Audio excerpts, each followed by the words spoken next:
IDTV మన ఉనికి మన వాణి. నమస్తే. తెలంగాణలో చివరి దశకు చేరుకున్న సర్పంచ్ ఎన్నికల జోరు ముగియనుంది. ఈ కోవలోని కందుకూరు మండలం ముచ్చర్ల గ్రామ ప్రజలు తనను గెలిపించి సర్పంచ్గా ఎన్నుకుంటే తమ గ్రామానికి కావాల్సినటువంటి అన్ని సౌకర్యాలలోనూ అలాగే అభివృద్ధిలోనూ తోడ్పడతానంటూ కృషి చేస్తానంటూ ప్రజలకు హామీ ఇస్తున్నారు. బీజేపీ పార్టీ బలపరిచిన అభ్యర్థి ఊట పద్మ తనను అభ్యర్థిగా నిలిపినందుకు బీజేపీకి కృతజ్ఞతలు తెలిపారు. సర్పంచ్గా తనను గ్రామానికి గెలిపించుకుంటే కనుక ప్రజలకు సహాయ సహకారాలు అందిస్తూ ఎల్లవేళలా మీ వెంటే ఉంటూ మీ సమస్యల పరిష్కార దిశగా పనిచేస్తానంటున్నారు. విద్యా వైద్యానికి మన గ్రామంలో పెద్దపీట వేస్తాను. అలాగే డ్రైనేజీలు, మంచినీటి వ్యవస్థ, సీసీ రోడ్లు, కరెంటు ఎప్పుడూ కూడా గ్రామం కలకలలాడుతూ ఉండేలాగా పనిచేస్తానంటున్నారు. అలాగే నేను ఏమీ చెప్పను కానీ అన్నీ చేసి చూపిస్తాను. నాపై నమ్మకం ఉంచి నాకు కేటాయించినటువంటి ఉంగరం గుర్తుపై మీ అమూల్యమైన ఓటును వేసి భారీ మెజారిటీతో గెలిపించవలసిందిగా కూడా ముచ్చర్ల గ్రామంలో భారీ ఎత్తున ర్యాలీ ప్రదర్శించి ఇంటింటికి ఓటరు ప్రచారంలోనూ భాగంగా ప్రతి ఓటరును కలిసి కష్టసుఖాలను తెలుసుకొని హామీలు ఇస్తున్నారు. నమస్తే అమ్మా, మీ పేరు? పద్మ. చెప్పండి అమ్మా. నా పేరు పద్మ. ఉంగరం గుర్తుకు ఓటేయాలి. నమస్తే అందరికి. ఈ రోజు మనం కందుకూరు మండల కేంద్రంలోని ముచ్చాల గ్రామానికి అయితే వచ్చినాము. అయితే ముచ్చాల గ్రామంలో బీజేపీ అభ్యర్థి ఊటు పద్మ గారు అయితే నిల్చున్నారు. సో ఊటు పద్మ గారి తరఫున వాళ్ళ తనయుడు అయితే మహేందర్ గారు అయితే ప్రచారం అయితే చేస్తున్నారు. మరి ప్రచారంలో భాగంగా మరి ఇక్కడ ఉన్న గ్రామస్తులు వాళ్ళ బాధలు ఏమైనా చెప్పుకున్నారా, చెప్పలేదా, మరి ఏమైనా సమస్యలు ఉన్నాయి, మాకు ఈ సమస్య పరిష్కరించండి అని చెప్పేసి వాళ్ళు ఏమైనా చెప్పారా? ఇంకొకటి ఏంటంటే వీళ్ళకంటూ ఏమైనా మేనిఫెస్టో ఉందా అంటే గత ప్రభుత్వంలో ఈ గ్రామం ఏ విధంగా అభివృద్ధి చెందింది అనేది మనకు తెలియదు. మరి ఇప్పుడు వీళ్ళు గాని గెలిస్తే మేము ఇవి చేస్తాము అని చెప్పేసి వీళ్ళకంటూ ఏమైనా మేనిఫెస్టో ఉందా ఒకసారి వీరితో మాట్లాడి తెలుసుకుందాం. సార్, ఇప్పుడు మీ అమ్మగారు సర్పంచ్ పద్మ గారు, ఓకే, ఏ విధంగా ఉంది సార్ మరి మీ గ్రామంలో? మా యొక్క ముచ్చర్ల గ్రామ పంచాయతీలో దాదాపు ప్రజల ఆదరణ చాలా బాగుంది. ఇక్కడ ఉన్నటువంటి యువత కావచ్చు, మహిళలు కావచ్చు, పెద్దలు కావచ్చు, పార్టీలకు అతీతంగా కూడా మేము నిల్చోవాలని చెప్పేసి కూడా ఒక ఎడ్యుకేషన్ పర్సన్ నిల్చోవాలంటే మా ఈ యొక్క ప్లేస్ లో మహిళా రిజర్వ్డ్ ఎస్సీకి రావడం జరిగింది. ఆ యొక్క ప్లేస్ లో నేను ఉండి ఈ యొక్క గ్రామానికి సేవలు చేయాలని చెప్పేసి కూడా నేను ముందుకు రావడం జరిగింది. ఈ యొక్క గ్రామంలో గతంలో కూడా అనేకమైనటువంటి సేవా కార్యక్రమాలు కావచ్చు, అనేకమైనటువంటి ప్రజలకు సంబంధించినటువంటి సమస్యల మీద పోరాటాలు చేయడం జరిగింది. అదేవిధంగా అనేకమైనటువంటి విద్యార్థుల సమస్యలు కూడా పోరాటాలు చేయడం జరిగింది. ఈ విధంగా నేను ఉండడం వల్ల ప్రజలంతా కూడా, అదేవిధంగా పార్టీ అధినాయకత్వం కూడా, ఇక్కడ ఉండేటువంటి కార్యకర్తలు కూడా, ప్రజలు కూడా వారి యొక్క ప్రేమ ఆప్యాయతలతో వారు ఖచ్చితంగా నువ్వు నిలబడాలని ప్రజా ఆదరణతో కూడా ప్రజలు కూడా చాలా మంది కూడా నిల్చోవాలి, నువ్వు ఒక ఎడ్యుకేషన్ పర్సన్, నువ్వు ఉండి ఊరికి సేవలు చేయాలని చెప్పేసి గుర్తించి నాకు టికెట్ ఇవ్వడం జరిగింది. దీన్ని ఈ విధంగా ముందుకు తీసుకుపోతున్నా. మరి నేను దాదాపు కూడా ఒక 10-15 రోజుల పాటు ఇంటింటికి ప్రచారం చేస్తూ ఉంటే, ఒక్కొక్క ప్రజల ఆదరణ చూస్తూ ఉంటే, అంటే వృద్ధుల నుండి దాదాపు పెద్దల నుండి చిన్నల వరకు కూడా ప్రతి ఒక్కరు కూడా మహేందరన్న ఉండాలి, మహేందరన్న గెలవాలి అనేటటువంటి పార్టీలకు అతీతంగా కూడా వారందరూ కూడా నాకు సపోర్ట్ చేయడం జరుగుతుంది. వారి యొక్క ఇచ్చినటువంటి స్ఫూర్తితో, బలంతో ఈ రోజు ఈ యొక్క ముచ్చర్ల గ్రామ పంచాయతీలో అభివృద్ధి చేయడానికి కూడా నేను సిద్ధమైన. దాంతోపాటు ఇక్కడ ఉన్నటువంటి వాళ్ళందరూ కూడా నాకు సపోర్ట్ చేయడం జరుగుతుంది. ప్రజాదరణ మాత్రం చాలా బాగుంది. ఆ ప్రజాదరణ చూస్తుంటే ఒక బలమైనటువంటి శక్తి సామర్థ్యం నాలోకి ఆ యొక్క భగవంతుడు ప్రవేశించినట్టుగా ప్రజలు నాకు ఈ మధ్య ఇవ్వడం జరిగింది. ఓకే సార్, సుమారుగా మీ గ్రామంలో ఎన్ని ఓట్లు ఉన్నాయి? మా యొక్క ముచ్చర్ల గ్రామ పంచాయతీలో 2457 ఓట్లు ఉన్నాయి. దీనికి సంబంధించి ముచ్చర్ల గ్రామ పంచాయతీ ఆమ్లెట్ గ్రామంగా ఉట్లపల్లి గ్రామం ఉంది. అక్కడ 800 ఓట్లు ఉంటాయి, ఇక్కడ 1600 ఓట్లు ఉండడం జరుగుతుంది సుమారుగా. అయితే దీనికి సంబంధించినటువంటి ఓటర్స్ అందరూ కూడా ఇక్కడ ఉండడం జరుగుతుంది. ఓకే సార్, ఎన్ని వార్డ్స్ ఉన్నాయి సార్? వార్డ్స్ 10 వార్డ్స్ ఉన్నాయి. ఓకే, అన్ని వార్డ్స్ లలో మీకు మద్దతుగా బాగానే ఉందా? దాదాపు అన్ని వార్డ్స్ లో 10 మంది వార్డు మెంబర్స్ ని మేము పెట్టడం జరిగింది. అందులో ఒక 3 రిజర్వేషన్లు ఎస్సీకి ఉన్నాయి, మిగతావన్నిటి కూడా జనరల్ అండ్ బీసీకి రావడం జరిగింది. వాటిలో అన్నిటి కూడా వారి యొక్క సామర్థ్యాన్ని బట్టి, వారి యొక్క శక్తిని బట్టి, అక్కడ ఉండేటువంటి పరిచయాలను బట్టి, వారికి ఉండేటటువంటి సేవా స్ఫూర్తి, అంటే అందులో కూడా వారికి అంటే గ్రామాలు కాబట్టి ఒక రాజకీయాల్లో ఉండేటటువంటి వాళ్ళు కొంతమంది చదువుకొని ఉంటారు, కొంతమంది 10th చదువున్నారు, కొంతమంది ఇంటర్ చదువున్నారు. కానీ మంచి మనసుతో ఉండేటటువంటి వాళ్ళు, అంటే ప్రజలకు ఏదైనా చేయాలనేటటువంటి ఆలోచనతో ఉన్న వాళ్ళు, మేము పెట్టినటువంటి వార్డు మెంబర్స్ కూడా ఒక మంచి ఆలోచనతో ఉన్నారు. వారు సేవ చేయడానికి కూడా వారు కూడా గతంలో వారికి ప్రతి వార్డులో కూడా ప్రతి వార్డు మెంబర్ పెట్టినటువంటి వార్డులో ఉండేటటువంటి వాళ్ళందరికీ మంచి పేరు ఉంది. ఖచ్చితంగా కూడా ప్రతి వార్డులో కూడా మా యొక్క వార్డు మెంబర్స్ విజయం కూడా సాధిస్తారు. మా యొక్క సర్పంచ్ కూడా వారు మద్దతుగా కూడా వారు అంటే సర్పంచ్ టు వార్డు మెంబర్ కూడా మంచి ఓటింగ్ వచ్చే అవకాశం ఉంది. అది 17వ తారీఖున కూడా అది నిరూపించబోతున్నాం అనేటటువంటి బలంగా మేము ఆ యొక్క మెసేజ్ని మేము ఇవ్వబోతున్నాం.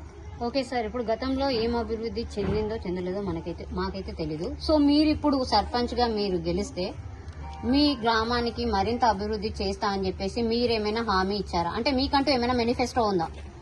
ఖచ్చితంగా. ఏంటంటే ఇప్పుడు గతంలో ఉండేటటువంటి గత సర్పంచులు కావచ్చు, గత పాలకులు కావచ్చు, ఈ యొక్క గ్రామంలో ఉండేటటువంటి అంటే సీసీ రోడ్లు అనేటటువంటి సెంట్రల్ కేంద్ర ప్రభుత్వం నుంచి ఇచ్చినటువంటి వీధి లైట్లైన సెంట్రల్ కేంద్ర ప్రభుత్వం నుంచి ఇచ్చినటువంటివి, శ్మశాన వాటికలు కావచ్చు, ప్రకృతి వనాలు కావచ్చు, ఇలా చెప్పుకుంటూ పోతే చాలా వరకు కూడా సెంట్రల్ నుంచి ఉన్నటువంటి పథకాలే. దాంతో పాటు ఇక్కడ జరిగింది. మరి అభివృద్ధి అంటే కేవలం రోడ్లు, లైట్లు, కేవలం ఏదో మురికివాడలు క్లీన్ చేయడం కాదు.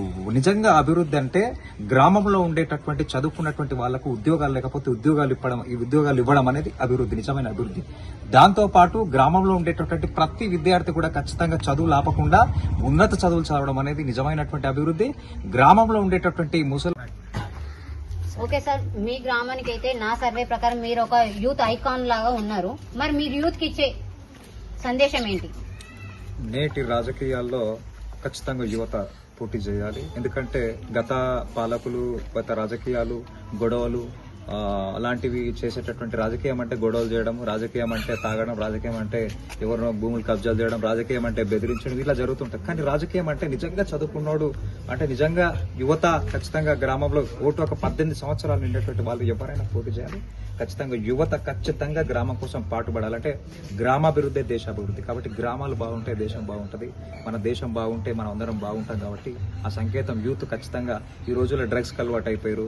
ఈ రోజుల్లో వారి యొక్క సిస్టమ్ అనేది పాడైపోయింది. వారి యొక్క ఒక మంచి కల్చర్ కాకుండా వారి చెడు కల్చర్లోకి వెళ్తారు. కాబట్టి నిజంగా వీళ్ళు కేవలం ఉద్యోగాల వైపే కాకుండా రాజకీయాల వైపు కూడా మంచి ఆలోచనతో, మంచి సిద్ధాంతాలతో ఈ యొక్క యువత రాగలిగితే నిజంగా గ్రామాలు మారుతాయి, నిజంగా దేశం మారుతాయి, మనం అంతా బాగుంటాం అనేటటువంటి ఒక సంకేతం మాత్రం ఈ యొక్క ముచ్చర్ల గ్రామ పంచాయతీ నుండి మేము ఇస్తున్నాము. దీంతో 4th సిటీ ఇక్కడ మరి ఇక్కడ ఉండేటటువంటి డెవలప్మెంట్ ఇక్కడ మరి ప్రపంచం అంతా ఈ యొక్క ముచ్చర్ల వైపు చూస్తూ ఉంది. ఈ ముచ్చర్లలో మరి మేము ఇక్కడ చాలా మంది అంటున్నారు బయట డెవలప్మెంట్ ఎట్లా ఉందని. అంటే ఇక్కడ కేవలం చెప్పిన ఇందాక కూడా ఇక్కడ ఉండేటటువంటి డెవలప్మెంట్ అంటే నిజంగా యువత డెవలప్మెంట్ చేయాలనే ఉద్దేశంతో మెసేజ్ ఇవ్వదలుచుకున్నాం. ఓకే సార్, ఫైనల్ గా మా ఛానల్ తరపు నుండి మీ గ్రామస్తులకు చివరి మాటగా ఏమన్నా చెప్పాలనుకున్నారా? నేను మీ ఛానల్ తరఫున నేను వేడుకునేది ఏంటంటే ఇక్కడ ఉండేటువంటి ప్రజాదరణ మరి ఒకసారి అవకాశం ఇస్తే, సర్పంచ్గా అవకాశం ఇస్తే నేను సేవ చేయడానికి సిద్ధంగా ఉన్నాను. కాబట్టి ఉంగరం గుర్తుకు ఓటు వేసి గెలిపించి ఈ యొక్క నన్ను నిలబెట్టగలిగితే ఖచ్చితంగా గ్రామానికి ఆహర్నిశలు సేవలు చేస్తాను. ఆ యొక్క నేను కూడా జర్నలిస్టును కాబట్టి నేను ఒక జర్నలిస్టు కూడా నేను నిలబడుతున్నానని కూడా నేను గర్వంగా చెప్తున్నా. కాబట్టి జర్నలిస్టును కూడా ఓరేది ఒకటే, ఈ యొక్క గ్రామంలో ఉంగరం గుర్తుకు ఓటు వేసి గెలిపించాలంటే ఆదరణ కూడా మీ యొక్క ఛానల్ ద్వారా నేను కోరుతా ఉన్నాను.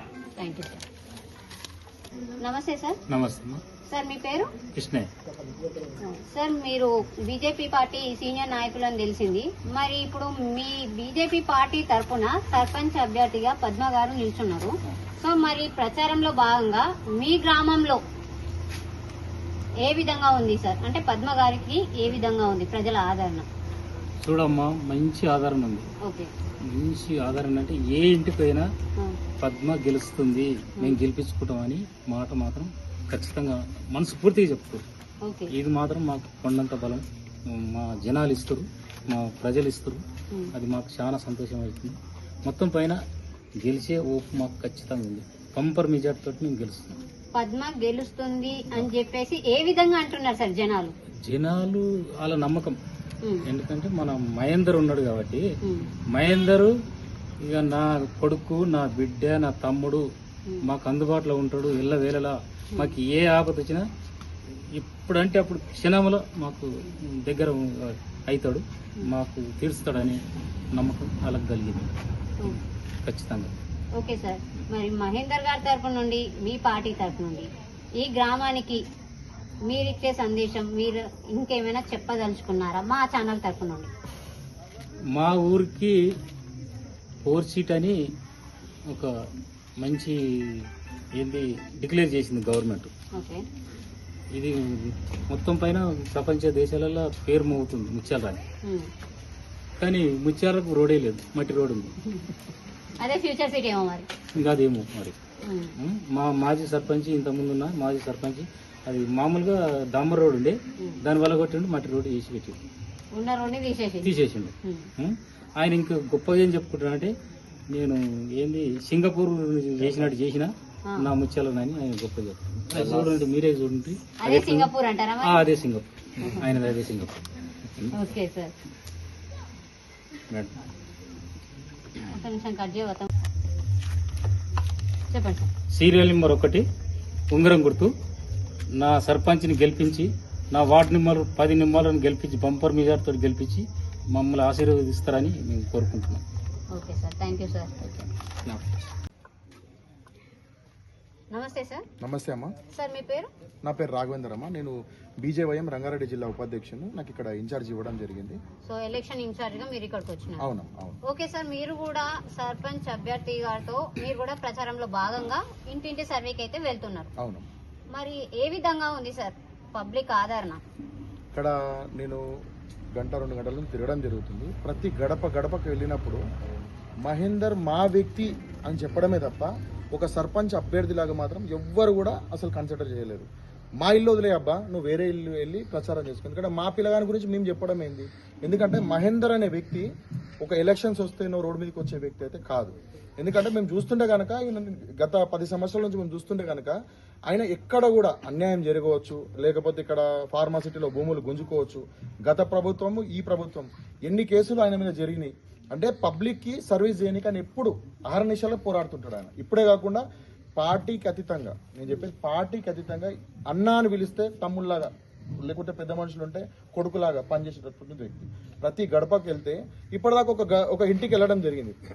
అక్కడ చూస్తే కనుక ఒక చిన్న పిల్లగాడు వచ్చి ఇక్కడ ఉంగరం గుర్తు కోటేయాలమ్మా అని చెప్పి మేము వెళ్ళడం జరిగితే ఆల్రెడీ వాళ్ళు ఏం చెప్పారంట అంటే స్కూల్ పిల్లలు మాట్లాడుకొని అంటే రాజకీయం గురించి ఒక చిన్న 5th క్లాస్ 6th క్లాస్ పిల్లగాడు అంత డిస్కస్ చేస్తుందంటే మా మహేందర్ గారు ఎంత వరకు ఆయన రీచ్ అయినా మీరు చూడొచ్చు. ఎందుకంటే వాళ్ళ ఇంట్లోకి వచ్చి చెప్తున్నంట ఉంగరం గుర్తుకు ఈసారి మహేందర్ అయినా మనం ఖచ్చితంగా గెలిపించుకోవాలి అంటే ఎంత అవేర్నెస్ దేగలిగిండు అంటే గ్రామాల్లో అవేర్నెస్ దేవాలి. ఎందుకంటే చూస్తే మా మహేందర్ గారు చెప్పినట్టు ఒక రోడ్డు లైట్ ఒకటే కాదు, ఈ రోడ్డు లైట్స్ కూడా సెంట్రల్ గవర్నమెంట్ నుంచి వచ్చినాయి. మీరు గమనిస్తే కనుక ఈ రోడ్డు ఈ లైట్స్ కూడా చూస్తే కనుక సెంట్రల్ గవర్నమెంట్ స్కీమ్స్ ఇవన్నీ. కాకపోతే ఇక్కడ అభివృద్ధి చూస్తే కనుక మీరు మెయిన్ రోడ్ చూస్తే కనుక అసలు ఎవరు కూడా ఆడవాళ్ళు పోయే పరిస్థితి లేదు. ఎందుకంటే ఇక్కడ ప్రెగ్నెంట్ లేడీస్ కావచ్చు అంటే చెప్పొచ్చు నేను, ఎందుకంటే అందరి గురించి ఆలోచన చేయాలి. ఎందుకంటే ముసలోళ్ళు కావచ్చు, ఇక్కడ పరిస్థితి ఇక్కడ నుంచి ఉట్లపల్లి వరకు చూస్తే రోడ్డు మాత్రం చాలా దారుణంగా ఉంది. మేము ఫ్యూచర్ ఉన్న సిటీని డెవలప్ చేస్తే బాగుంటుంది. ఎందుకంటే ఉన్న విలేజెస్ చూస్తే కనుక చాలా దారుణమైన సిచ్యువేషన్స్ ఉన్నాయి ఇక్కడ. ఎందుకంటే ఒక టైం చూస్తే ఇక్కడ దాటుతుంటే కూడా ప్రొటెక్షన్ లేదు. అసలు ఎవ్వరు ఏ అధికారి కూడా నాకు తెలిసి అయితే ఇక్కడ మాత్రం పనిచేయడానికి అయితే రెడీ లేరు. మా మహేందర్ గారు ఖచ్చితంగా ఏంటంటే ఆయన అందుబాటులో ఉన్న పనులన్నీ ఖచ్చితంగా చేస్తాడు. ప్రతి ఇంటికి ఒక కొడుకులాగా పనిచేస్తాడని మేము అనుకుంటున్నాం.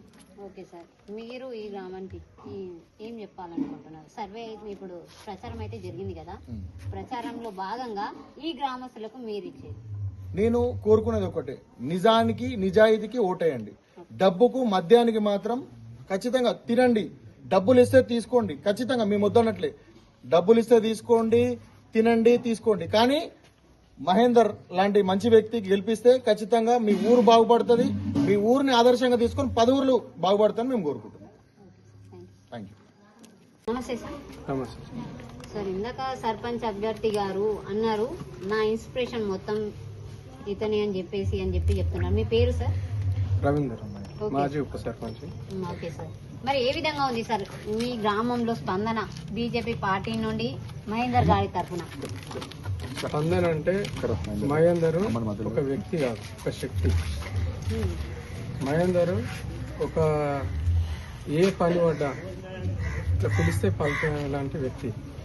కొంతమంది ఉంటారు ఒక బిజినెస్ చేసుకుంటారు. ఇప్పుడు ఎలక్షన్స్ రాగానే నేను సర్పంచ్ పోటీ చేస్తానని వస్తారు, డబ్బులు పెట్టచ్చు. అలాంటి వ్యక్తి కాదు మహేందర్. పదవి ఉన్నా లేకున్నా ప్రజలే ఆయన జీవితం, ప్రజల కోసమే ఆయన జీవితం అంకితం. అలాంటి వ్యక్తిని సర్పంచ్ చేసుకోకపోతే ఇంకా ఎలాంటి వ్యక్తిని సెలక్షన్ చేసుకుంటాము? మేము సెలక్షన్ చేసిందే మహేందర్ను గెలిపేయడం కోసం. ఖచ్చితంగా మహేందర్ను అత్యధిక మెజార్టీతో గెలిపించుకుంటాము. మా ఊరి ప్రజలు ప్రతి ఒక్కరూ మహేందర్ వెన్నంటూ ఉన్నారు. ఖచ్చితంగా మేము గెలిపించుకుంటాం. మీరు మాజీ ఉప సర్పంచ్, అవును. మరి మీ హయాంలో గ్రామం ఏ విధంగా ఉండే, ఇప్పుడు సర్పంచ్గా గెలిస్తే ఏ విధంగా మారుస్తారు మీ గ్రామాన్ని? ఇప్పుడు యువకులు కావాలని అంటున్నారు. ఇప్పుడు ఎక్కడ పోయినా అని యువత రాజకీయంలోకి రావాలని అంటున్నారు. ఇప్పుడు యువకులు వస్తే ఏం చేయగలుగుతారు, ఏం మార్చగలుగుతారు అని చూపించాలనుకుంటున్నారు. మాటలలో కాదు, చేతలలో చేసి చూపించాలనుకుంటున్నారు. Okay sir. చివరిసారిగా మీరు మీ గ్రామానికి మా ఛానల్ తరఫున చెప్పదలసిన ఏమైనా ఉందా సార్? వీలైనంత వరకు ఎక్కువ ప్రచారం చేసి మీ ఛానల్ వారికి ప్రత్యేక రిక్వెస్ట్ ఏంటంటే ప్రతి ఒక్కరికి చెప్పాలి, ఉంగరం గుర్తుకు ఓటేసి అత్యధిక మెజార్టీతోని మహేందర్ని గెలిపించాలని ప్రార్థిస్తున్నాను.